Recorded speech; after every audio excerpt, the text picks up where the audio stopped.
We are teetering on the brink of a complete collapse of our grid.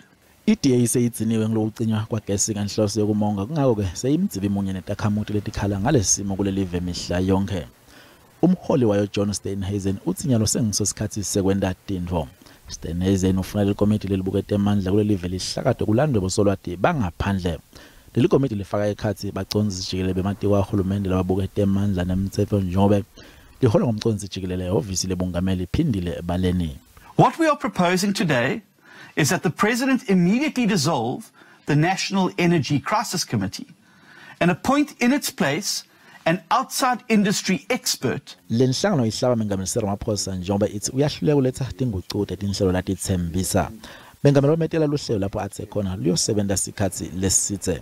Noma kunjalo live libe selibona kuhamba kwagesi ngemva kokuthi Eskom emetele stage 6 lembela sondvo lengcile. Lengaphandle lephehla ngagesi ibese iyehlisa yafaka live ku stage 5 kepha lokhu akukendi umehluko njengoba bathengiswa lobachubeke njalo nekukhala kuthukuthela tingudleni tekuchumana. Lokhu uhele kutheni mengameli Ramaphosa asale angasahlala isikhathi bekumele asihlale eMelika abuya tosombulula loludzaba lokuhamba kwagesi kule live. Since then, he has not stopped telling us in sona after sona how much progress has been made and how much Eskom has been put on a path to recovery. We now know that none of this is true.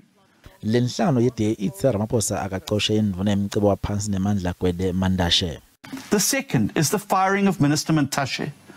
It is incomprehensible that he has managed to remain in this crucial position despite these multiple failures.